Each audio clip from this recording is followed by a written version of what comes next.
Hi, I'm Ledger. I used to think I had it all. Decent job at the engineering firm, nice house in the suburbs, and a wife I thought was the one. Vanessa and I had been married for 8 years, and while things weren't perfect, I never expected what was coming. It started with a notification. Her phone buzzed on the counter while she was in the shower. Normally I wouldn't look, but something felt off. She'd been working late, coming home smelling like cologne that wasn't mine. The text preview showed, "Can't wait to feel you again tomorrow. Marcus." My stomach dropped. I opened her phone. We knew each other's passwords, or so I thought. She hadn't changed hers. Hundreds of messages between her and someone named Marcus Reed from her marketing department. Pictures, plans, hotel receipts. When she came downstairs, I was sitting at the kitchen table, her phone in front of me. "What are you doing with my phone?" "Who's Marcus?" Her face didn't register shock or guilt. Instead, a cold smile spread across her lips. "Someone who appreciates me. Someone who knows what I'm worth."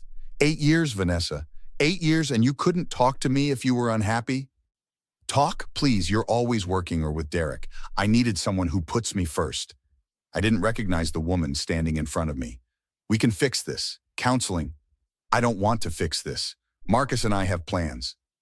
"What kind of plans?" She grabbed her phone. "The kind that don't include you. I've wasted enough time in this marriage." "Wasted time? We built a life together." "A boring life, a predictable life. Marcus has vision." 3 days later, I was served divorce papers. She wanted the house, half my retirement, and alimony. Despite making nearly as much as I did, I spiraled, couldn't eat, couldn't sleep, called in sick to work for a week straight. The walls of our guest bedroom, where I'd moved my things, felt like they were closing in. Then Derek showed up at my door with takeout and beer. "You look like shit, man. Thanks for the update." "She's not worth this. You know that, right?" I stared at the ceiling. "She wants everything, Derek, everything we built." "So fight back. What do you have on her?"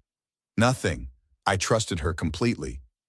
"Nobody's that clean, especially someone planning to screw you over." "When did things change between you two?" I thought about it. Maybe 6 months ago. She started working late, got more secretive with her phone. That's your starting point. Dig into everything from 6 months ago. Bank records, credit cards, emails, everything. That night I couldn't sleep again, but for different reasons. I started digging through our finances. Joint accounts showing large transfers to accounts I didn't recognize. Credit card statements with hotel charges from months back. "Something's not adding up," I told Derek over coffee the next morning. "These transfers, it's like she's been planning this. Document everything. And call a lawyer, not the family guy you two used for your wills. Someone who handles nasty divorces." I never thought I'd be that guy hiring a shark divorce lawyer. You're not that guy. You're the guy who's not letting himself get robbed by someone he trusted. That's how I ended up in Alex Rodriguez's office, a shark of a lawyer recommended by a colleague who'd been through his own divorce hell. So she's been moving assets, having an affair, and now wants alimony? Alex shuffled through my documents. "Ledger, I think we might have something here. She's made some mistakes, big ones." For the first time in weeks, I felt something other than despair. It wasn't happiness, it was purpose. Alex laid out the strategy over his glass desk. "Financial records, text messages, and emails are just the beginning. We need a complete picture of her pattern of behavior." I've been going through old bank statements. Last year when she went to that marketing conference in Chicago, the hotel charges were for 2 rooms, not 1. Good catch. Any chance you can access her email? We used to know each other's passwords, but she's changed everything. "What about social media? People slip up there all the time." "I'll check, but she's always been private with her accounts." "Keep digging. The more ammunition we have, the stronger our position. And Ledger, document every interaction with her from now on. Every text, every email, every conversation. Record it if legal in your state." I left Alex's office with a to-do list that made my head spin, but it felt good to take action instead of drowning in self-pity. My sister Jennifer called as I was driving home. "I'm coming over tomorrow, no arguments." "Jen, I appreciate it, but nothing. I've already cleared my schedule. I'll bring lunch." The next day, Jennifer arrived with her laptop and a determined look. She works in banking and knows her way around financial tracking. "Remember when Vanessa insisted on handling the tax returns last year? Let's start there. She said it was because of her accounting class. Let's see what else she was learning besides accounting." 4 hours and 3 cups of coffee later, Jennifer pointed at her screen. "Look at this." She's been transferring money to a separate account for over 14 months. Small amounts, nothing that would trigger alerts. 14 months? That's before she even met Marcus. Either she's been planning this longer than you thought, or there were others before him. I'm sorry, Ledger, I know this isn't easy. Actually, it makes things clearer. I've been beating myself up, wondering what I did wrong. You didn't do anything wrong. Some people just hide who they really are for a long time. That night, I couldn't sleep thinking about all the signs I'd missed. The girls' nights that left her smelling like cologne. The sudden interest in separate bank accounts for budgeting purposes. The password changes because of work security protocols. The next morning, I returned home from a coffee run to find Vanessa and Marcus in our kitchen, sorting through items she wanted to take. "The mid-century dining set stays with me," Vanessa said when she noticed me standing there. "My parents gave us that set, and I've been the one maintaining it. It's coming with me."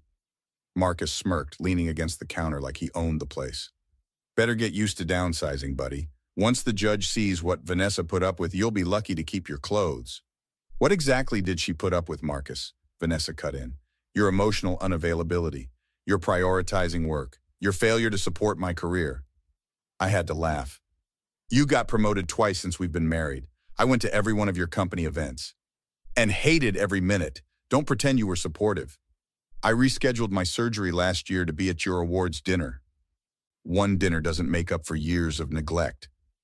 You know what? Take the dining set. Take whatever you want. It won't change what's happening here." "And what's that?" "You're not getting what you really want. My future. That's still mine." After they left, I called Derek, who worked in IT security. "I need cameras in the house, legal ones. Smart move, document everything. I'll come by tonight."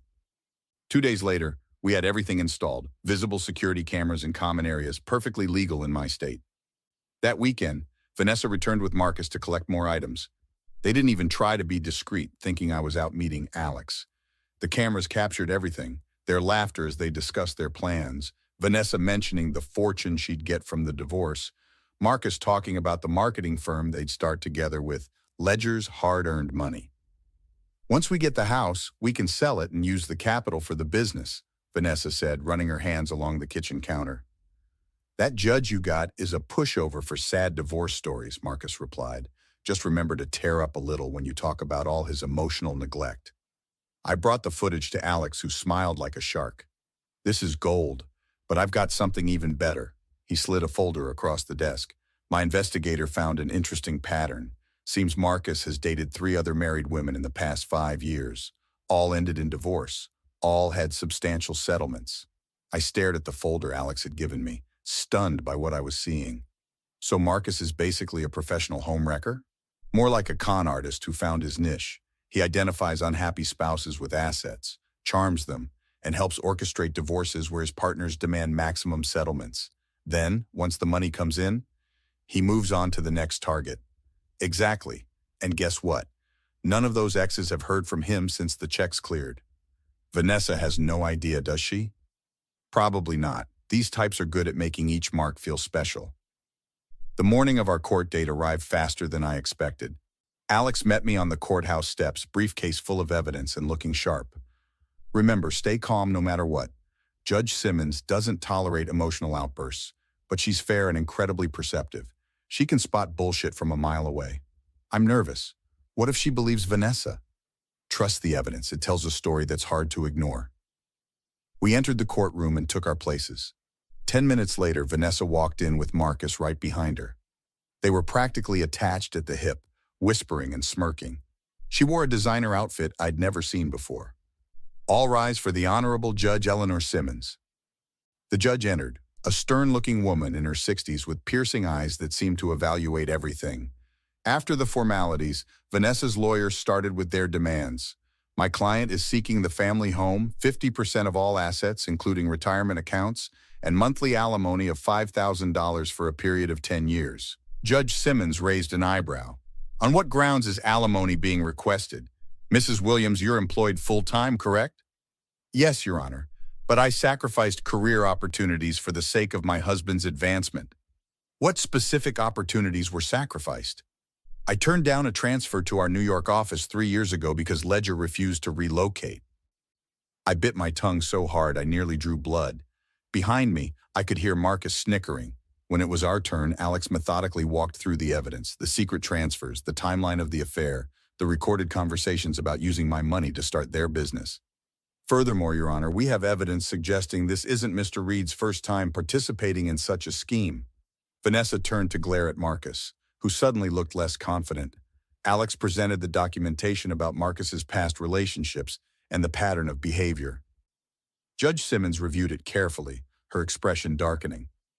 Mrs. Williams, were you aware of Mr. Reed's history with divorced women? That's not relevant to our case, Your Honor. I'll decide what's relevant in my courtroom. Vanessa and Marcus stopped whispering and smirking. The atmosphere had shifted dramatically. When Alex played the security footage of them discussing their plans for Ledger's money, Vanessa visibly paled. You recorded us? That's an invasion of privacy, Judge Simmons cut in sharply. Mrs. Williams, the recordings were made in common areas of the marital home with visible security devices. They're admissible. Alex then presented the bank statements showing the systematic draining of our joint accounts. Your Honor, these transfers began well before Mrs. Williams claims the marriage was troubled. They show clear intent to hide marital assets.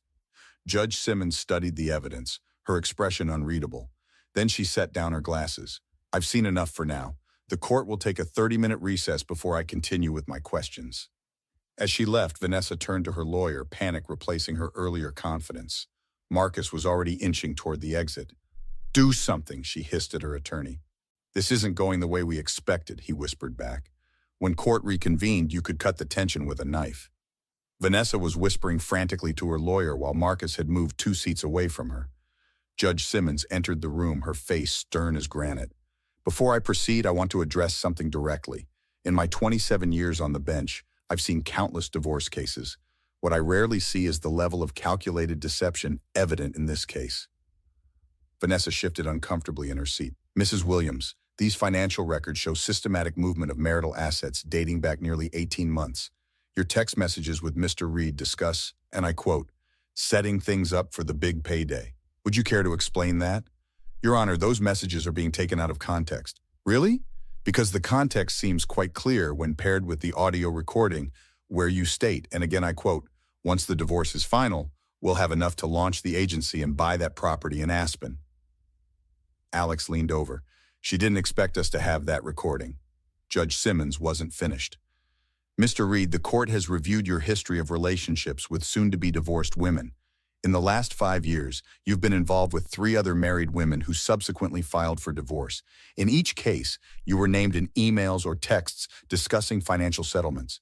Your Honor, my personal relationships are relevant when they establish a pattern of what appears to be predatory behavior. I assure you, my relationship with Vanessa is genuine. Is that why you've already contacted another married woman in Phoenix? My clerk received evidence this morning. Vanessa's head snapped toward Marcus, her expression changing from worry to rage. Judge Simmons shuffled her papers and sat up straighter. Here's my ruling. First, no alimony will be awarded to Mrs. Williams. Second, the marital home remains with Mr. Williams, along with his retirement accounts and personal property. Third, Mrs. Williams will retain her personal retirement accounts and the vehicle registered in her name only. Vanessa jumped to her feet. That's not fair. You're entitled to nothing more than I've specified. Consider yourself fortunate I'm not ordering repayment of the funds you've already diverted. However, I'm referring this case to the district attorney's office to investigate potential charges of financial fraud. Vanessa turned to Marcus, who was already standing up and backing toward the door. Where are you going? We need to discuss our next steps. There are no next steps, Vanessa. It's over. You can't just walk away after everything we planned. Watch me. He was gone before she could say another word. Outside the courthouse, Alex shook my hand firmly. Congratulations. It's rare to see justice this clear-cut. Thanks for everything. My pleasure. Some cases just feel good to win. Derek and Jennifer were waiting for me at the bottom of the steps. Jennifer threw her arms around me. It's finally over. You can move forward now. I don't know what forward looks like yet. Derek clapped my shoulder. It looks like whatever you want it to. That's the beauty of it. 3 months later, I was settling into my new normal. The house felt different, better, without Vanessa's presence. I'd redecorated, making it truly mine. Jennifer stopped by one evening with a bottle of wine and news. Heard through the grapevine that Vanessa got fired last week. Something about using company resources for that side business she was trying to start. And guess what? No sign of Marcus anywhere in her life. Last I heard, he's already cozying up to some doctor's wife in Phoenix. How's Vanessa handling it? Not well. Apparently, she's been bad-mouthing you to anyone who'll listen, but no one's buying it after the way things went down in court. I couldn't help but smile as I poured the wine. For the first time in a long time, I felt like myself again. Sometimes justice comes in the form of a perceptive judge who sees right through the lies. And sometimes it comes from watching someone who tried to destroy you ultimately destroy themselves instead. To new beginnings, I said, raising my glass. And to karma, Jennifer added with a smile.